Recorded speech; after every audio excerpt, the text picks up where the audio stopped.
Good evening, everybody. It's your boy Stoney coming to you live from the TCM Museum of Minnesota. Of course, it's the Space Corps podcast. It's Friday night, baby. We're always live every Friday night, usually 8:30. We're kicking it off a little bit earlier, and I'm actually kind of excited about that because these days get long, man, waking up so early in the morning. But big shout out to the sponsors. Of course, the show is not possible without the help of the lovely TCMFanclub.com. That is the end-all, be-all spot to be for anything TCM related. Our co-producer GILLY built this with his blood, sweat, and tears, completely free. What a sweet man. And on top of it, there's a really cool community over there with an old school message board. So check it out. Show some love there. And of course, if you like the show, you want to support, the merch store is open too, so shop.spacecorpspodcast.com. Get all the TCM Museum stuff, join the Space Cadet Army, whatever you want to do. And I am pleased to say the Half Moon Design Space Corps Podcast collabo is now officially sold out. So you snooze, you lose, baby. We'll see what we do in the future. It was a great success. I appreciate everybody that showed the support. But enough of that. Ladies and gentlemen, this evening I have an amazing guest once again. And this man has got an excellent career. Cannot wait to talk to him, not only in the music industry, but he also was in the original 1974 Texas Chainsaw Massacre. This is Mr. Ed Guinn, everybody. Good evening, sir. How are you? Howdy. How's it going? It's going, man. I'm so happy you decided to do this. I can't thank you enough. My pleasure.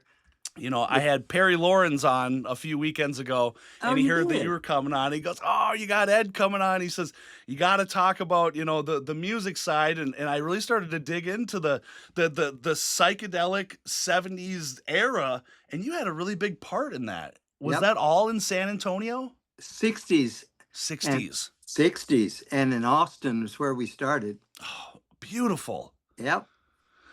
So when you started that, was it two different groups or bands that you were a part of, or how did that go? Well, we had the original band, which was the Conqueror, and that I think we formed in 66 and played for all the way up to about 70 or so, 70, pretty much our last kind of form as Conqueror. In San Francisco. We wrapped it up there, and then came back to Texas, back to Austin, and with a few guys, some of which were in the band originally, we started Texoid, which I thought was always a great that's cool name for a band. Yeah. And Texoid played for a couple of years, and that was about it. That's amazing. And I heard through the grapevine that you knew Janis Joplin, and oh, yeah. did you ever do anything musically with that? Were you ever kind of in the same area of her with that? Or? Yeah. Oh, yeah, sure. No, Austin was a little town, so everybody who knew anybody knew everybody. Sure. If they were cool enough to be known. And Janis wasn't here that much, but yeah, a few times we hung out together, and the folk scene was really the end all be all. And I'm talking about 63, 64, 65. Okay. And that was and really musically, I could tell you two things that directly are involving me with Janis and her career. One of my best friends, my best buddy since I was 18, was the guy that took her to California. Really? and got her in front of Big Brother and all that. So anyway, what I was going to say was one of the things that is more musically tying me to Janis was they needed a bass player. And so, the band was winding down. I thought, okay, well, I'll come try out. I don't know why they needed one. Maybe somebody was out for a few months or something, but went and auditioned, but it wasn't a fit, didn't work. And then, what was the other thing that we did with her? Crap, I've forgotten, but it'll come back to me. Sure, no problem. One of the disadvantage of being in your 80s is things kind of blip in and blip out, Oh, no problem. Musically then, was bass the main instrument and things you played, or you kind of do you dabble in some other? I'm a keyboard player and a composer. That was my entree, Wow. As a writer. And so I played bass in the band because, it's the classic thing, the fat guy gets there last, he gets the bass. So I didn't seek the instrument out, but it was much more practical to play a stringed instrument in a rock and roll band than to drag around what I ultimately did, drag around, uh, you know, keyboards and organs and all that kind of stuff. Sure. Not initially for a little barely college band. Yeah, I suppose. Yeah. The other thing I was going to tell you about Janice and I was the first when we moved to San Francisco. The first gig we did was with her and Big Brother Oh, in wow. in Golden Gate Park, and we were the baby band on the scene. We had just gotten there Okay. about 2 weeks before, and so it was us as the opening, Santana as the middle band, and then Big Brother and Janice as the yeah. That's amazing. It was pretty cool.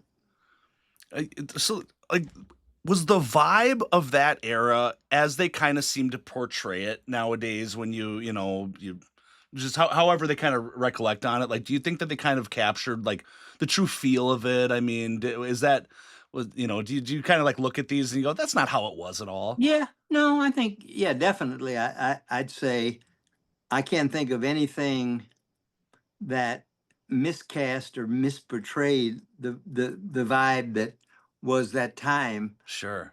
Maybe some stupid, Hollywood movie that attempted to do it, you know, Yeah. but And didn't do their research. right, or it didn't matter, Sure. and but yeah, I think it was a good time and a well respected, if you will, time. People Sure. tried to do the right stuff for the right reasons. There was a lot of that going around. Oh, excellent. I think people are a lot more jaded now than we used to be, but of Sure. course, you were babies too. I was 17, 18, Yeah. children. Yeah, I think it definitely was a lot less money driven back then. I mean, I'm Yeah, sure there wasn't any money.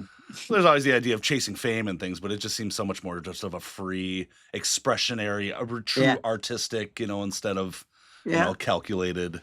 Well, we were all trying to be, stars, but, we had no idea what it meant. Yeah. You know, we had no idea. We thought if we practiced real hard and played real well, people would go, "Wow, that's fantastic." But Sure.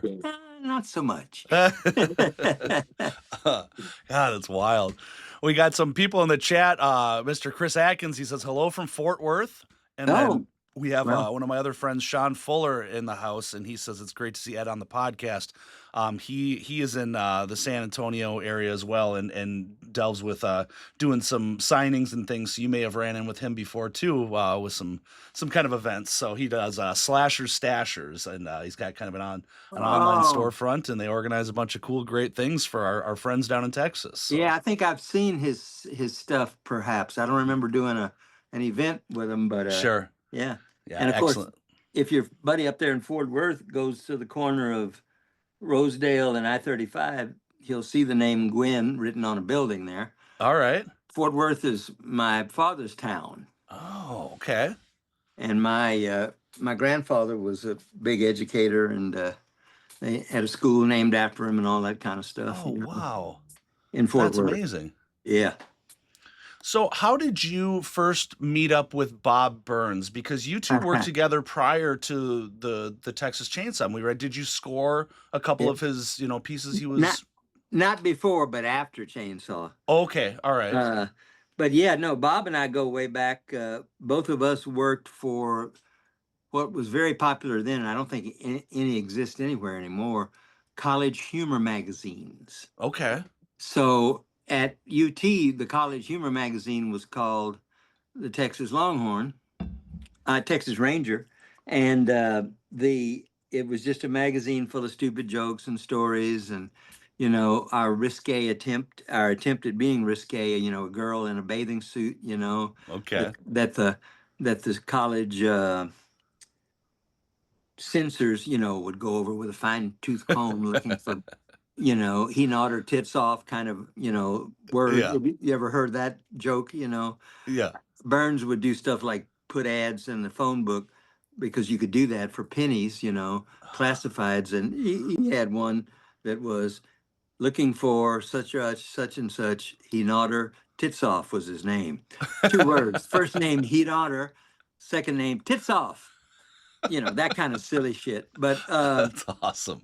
yeah, so we worked for the College Humor magazine. I was just a stupid kid who stood on the corner and tried to talk other kids into giving me a quarter or a dime, whatever it was, for one of the Mhm. magazines because we had to make money. But Sure. the real reason I was there is because uh, on the weekend, I think it was Friday, but maybe it was Saturday, after we'd done all our good work of trying to hawk these silly magazines around the campus, we'd have a beer party, which was the main reason I was doing it. Sure. And all the freebie kids like myself would get to go to a keg party and drink beer and be regular cool guys, or girls.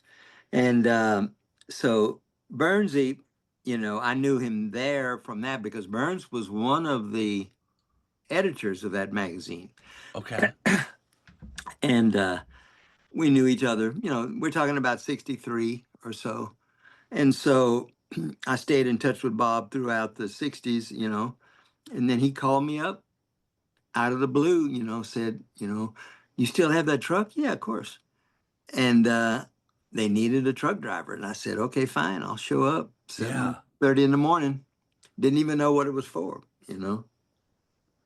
So, and I want to ask about that then too. So the trucking company now, the actual Black Maria, that I mean, that is your legitimate business that you had started with. Was that with your brother or your cousin? Brother-in-law, Okay. brother-in-law, Tony. So, Hmm.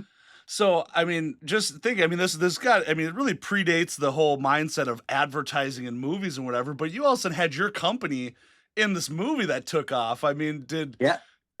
did after the movie came out, how long did your trucking business still stay active? Oh, not very long, Okay. maybe another year or two. Okay.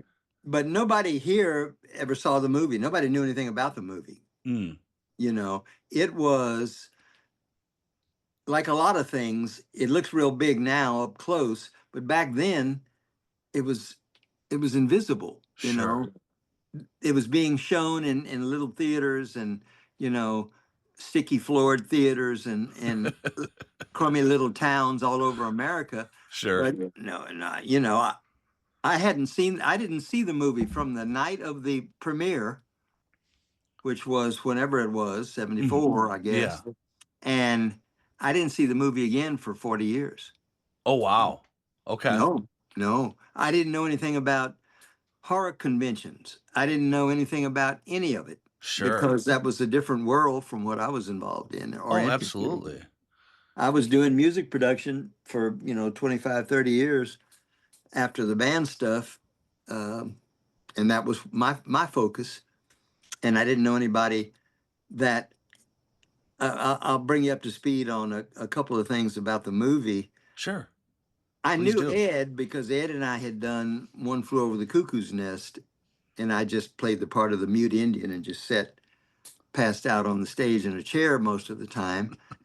And I forget the part Ed played, but I've got a program around here somewhere I need to dig up. Oh, But cool. so I knew Ed, but and Burns and Gunner, but I didn't know anybody else and didn't see them because the only people I knew for that 40-year span was uh, not even Marilyn. I just saw her on that set that day and never saw her again for 40 Oh, years. really? Wow. Nope, nope.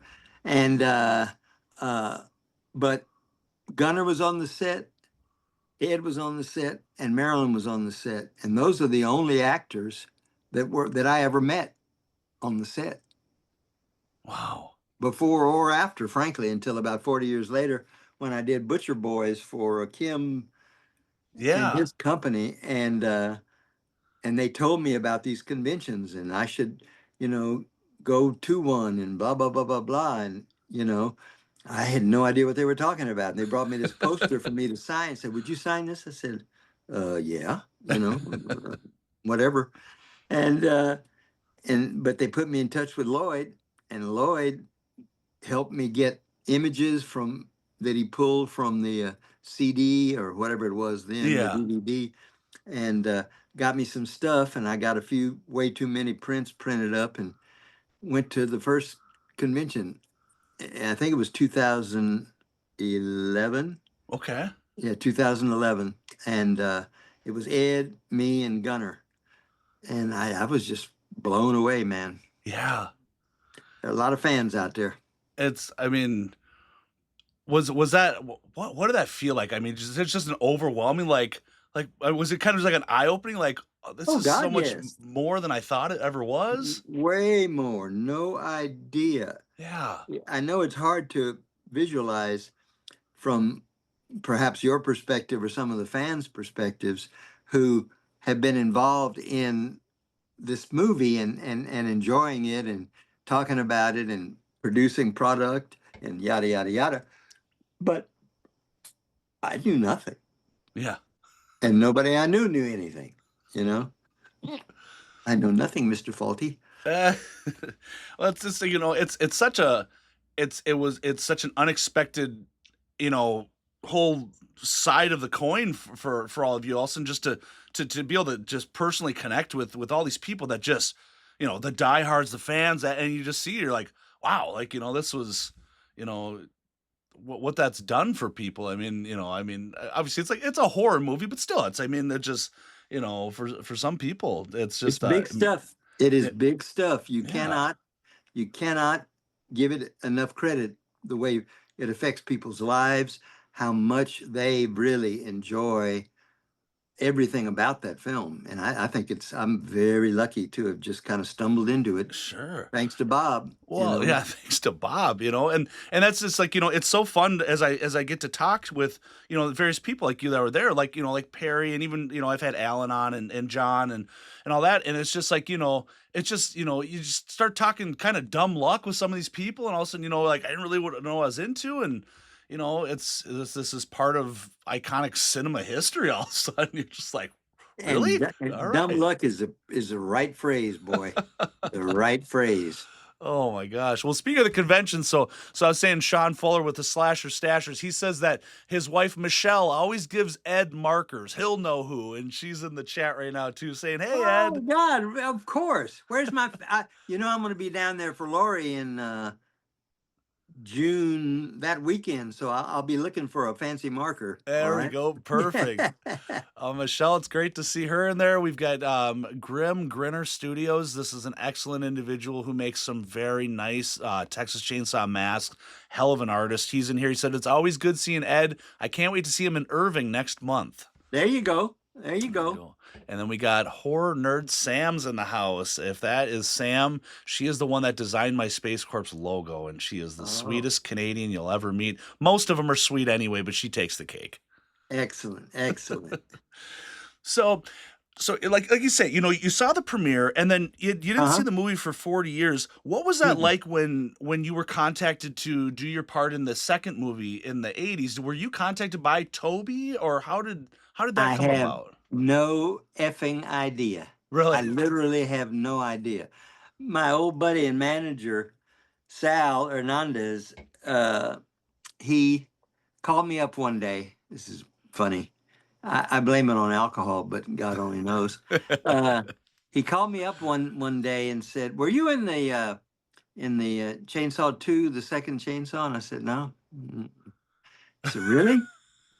He said, "Oh, okay, all right. I'll talk to you later." Uh, And then about 2 minutes later, this goddamn text arrives with my picture in it, and the text says, "Is that you?" And I said, "Yeah, it's me. I just forgot about it." And I literally forgot about it. oh, that's amazing. And it was, I don't know who called. I'm guessing probably Kim or one of the producers on the film, but Yeah. it was just a walk on. I stood there and went ding a ding a ding a ding on the bell at the chili cook-off Yeah. contest. And yeah, as I remember, and I'm making a lot of this up because I don't remember, it was a hot goddamn summer afternoon day, and I remember we shot on Congress Avenue somewhere in an old building, and that's it, man. And I was probably on the set for an hour and a half, Yeah. maybe, and it just didn't register. It didn't register, one, because the film was not part of my milieu. I didn't know anything about it. Yeah. And so anyway, pretty funny and That's hard to believe, I'm sure. so then with the scores that you did with Burns after the first one, Uh-huh. how did that go? I mean, was that, was that a little bit more of a timeline for, I mean, obviously you're scoring the music for it. Right. Um, how did that go? Well, it was interesting. It was kind of challenging. Bob is a hard-headed little bastard, or Yeah. he was anyway. Yeah. And he was a big fan of techno stuff, Kraftwerk, and another weird mechanical German band, and that was the antithesis of my idea of composition. I wanted to paint these lovely little vignettes and transitions and put some color and plenty of zing and zang, but Bob really wanted to have a looping, grinding synthesizer kind of thing going on in some spots. Anyway, it was a challenge, but I knew it would be. I mean, it was Bob. Yeah. But yeah, that's what Aldo Ray, I think, was one of the names in it, an actor. And a guy that was John, what is that guy's name? I think he's had a stroke since then. John, I don't know. He was in a huge, one of those big kind of cop show, lawyer shows on TV. Mm. The one about military lawyers, JAG or something. I don't Okay, know. sure. And he played a lawyer on that for 10 or 12 years. Anyway, um, it was an interesting experience. It didn't go. The film was nobody really paid any attention to it, and it wasn't what the investors had hoped for. But I mean, that's 99% of the films that people make, I Yeah, suspect. sure. It's like opening a restaurant, man. You better have another one in your back pocket, because anyway. God, I just yeah, I just, again, the connections and the backstories of just how all of you got together and knew each other like that is just so fascinating to me, and it just, Yeah. Well, it's look at Gunner is my partner, my brother-in-law's. He's my brother-in-law's best man at his wedding. I knew really. Gunner better than anybody on the set. Oh wow. He would go camping with us. I knew him, uh, and he wanted to do some acting. Clearly, obviously.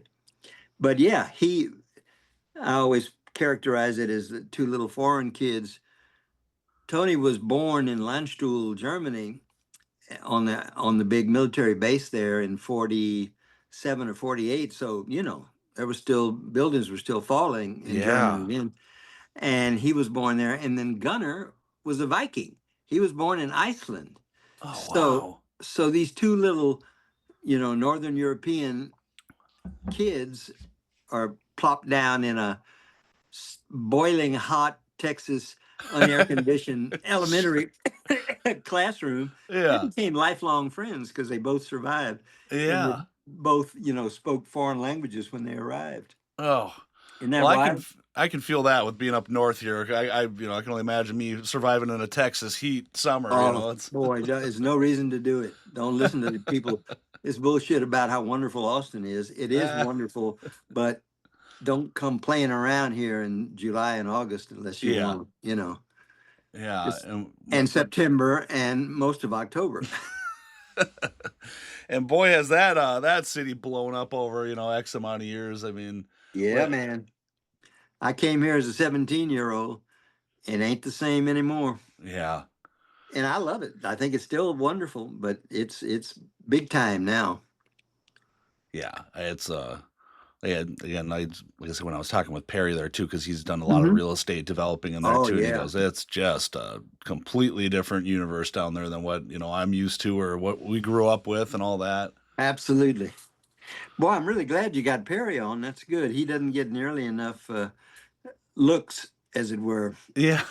Well, it was great that my buddy Gilly, who was the co-producer, he was the one that got in touch with him too, because Ah, he's very late to the game with the convention types of things too, where absolutely, yeah. that was just a little blip in an early part of his life, but he's like, I've had a career and a family and this, and he goes, I had no clue, and then whoever it was contacted him, brought him out, and all of a sudden it was like, he's like, wow, just same with you, it's just kind of this like, really? You're like, okay, do we sign this? You want Exactly. me to sign this? Like, Yes, right. sure. What?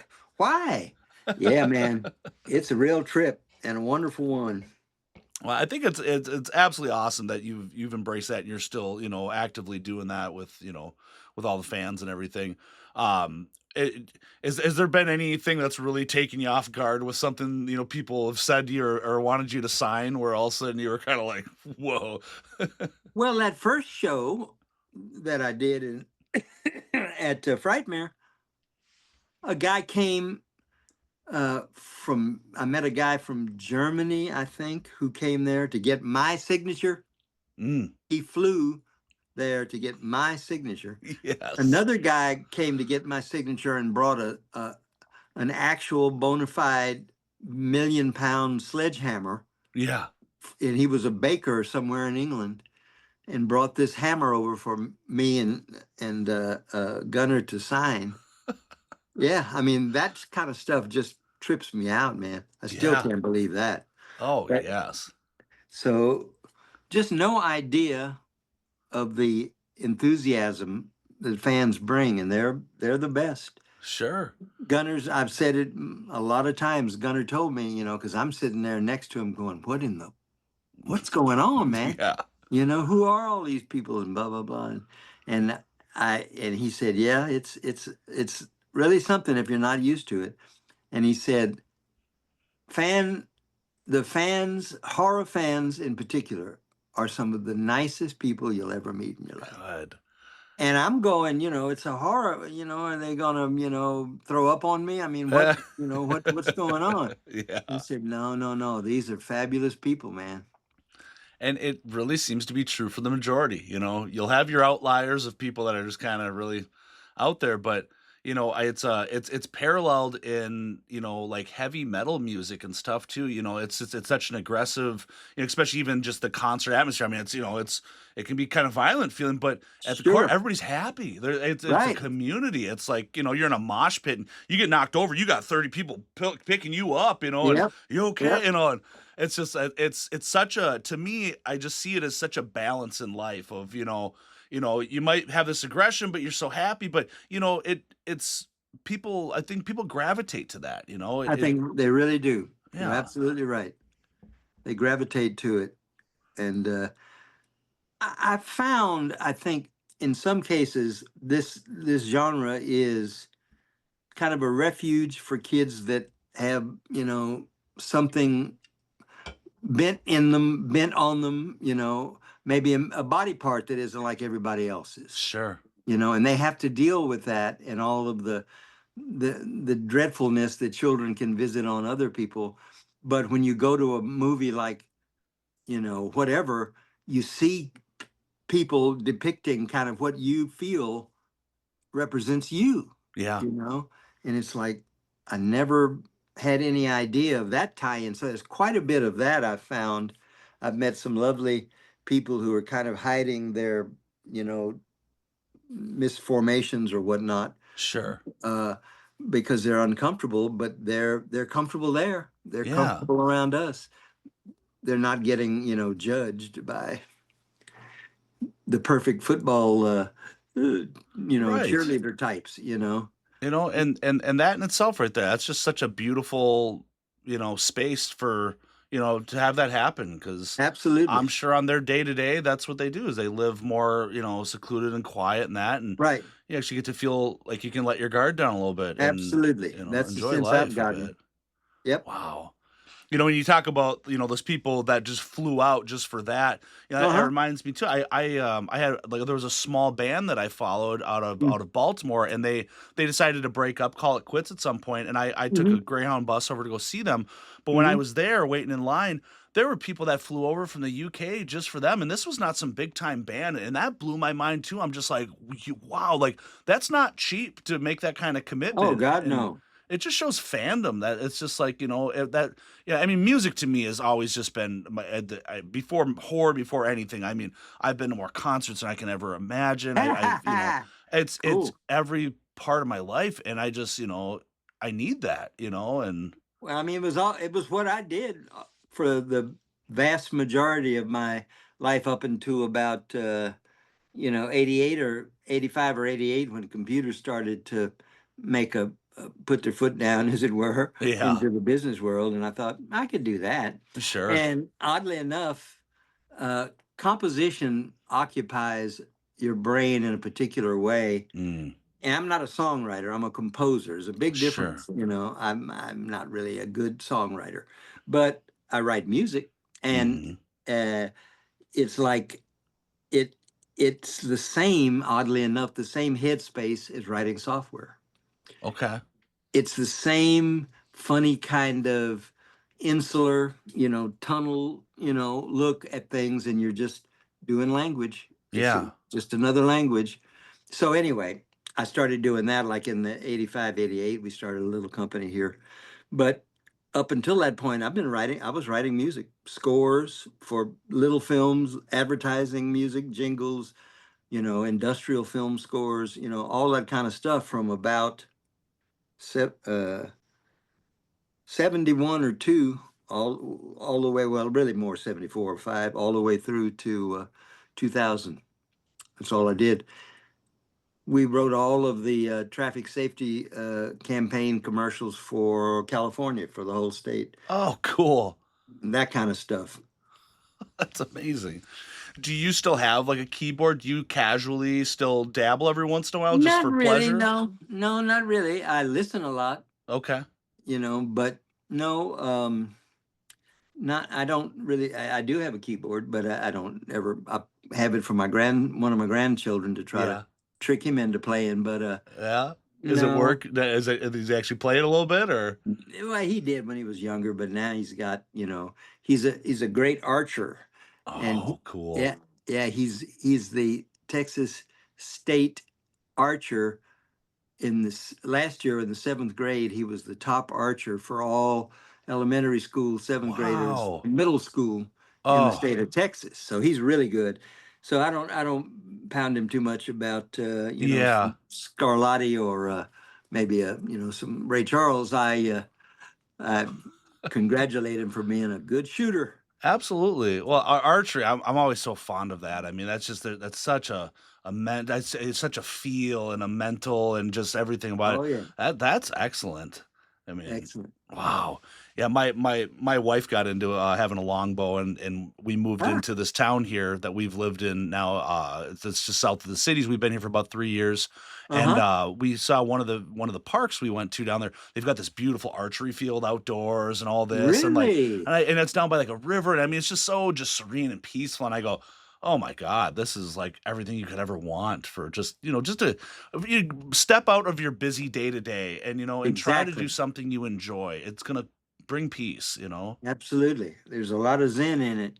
Wow, well, that's great. Good for him. Oh, excuse me. Well, Ed, I really appreciate everything that you've done. I appreciate your time. Yeah, I don't man. want to take this too long. I know it's getting a little late, and Yeah, for me it is.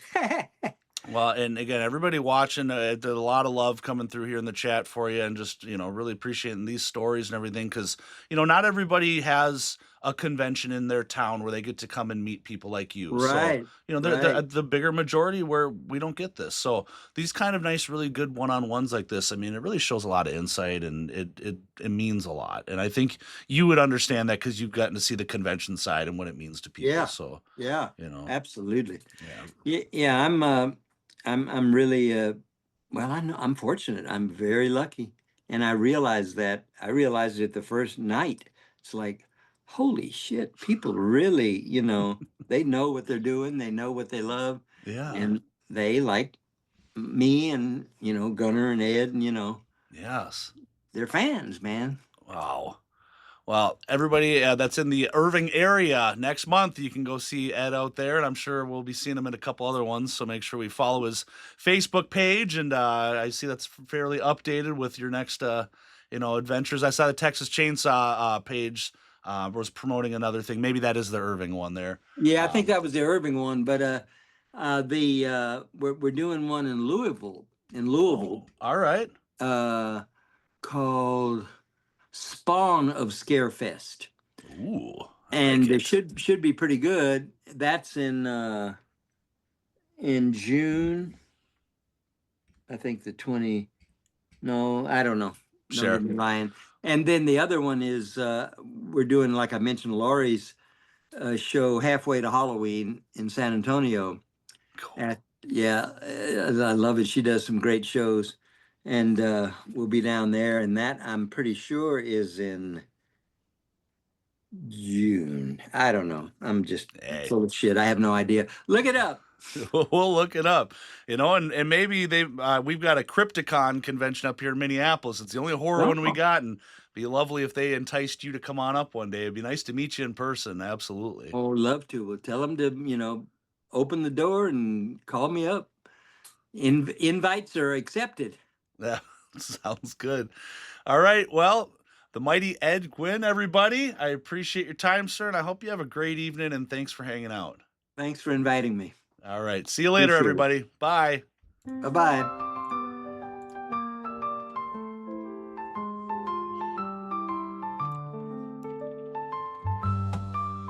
In the vast expanse where the cosmos sighs, drifts an ancient tale as old as the skies. A figure from stories now mythified, Space Corpse goes orbiting by.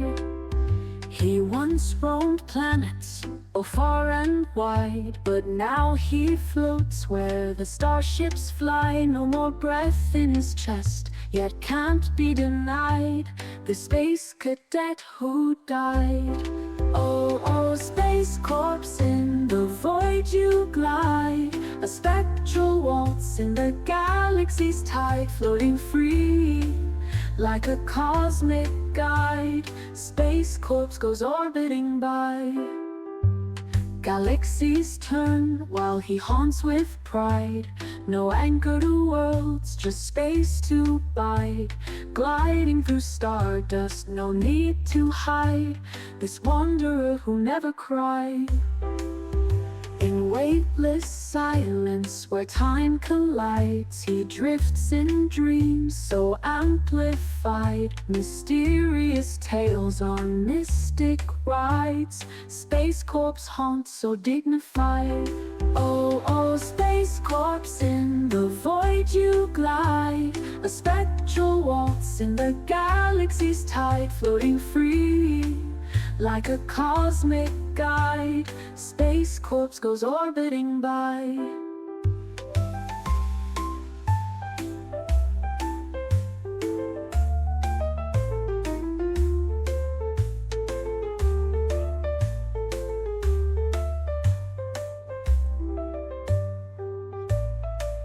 Galaxies turn while he haunts with pride. A spectral waltz in the galaxy's tide, floating free like a cosmic guide. Space Corpse goes orbiting by.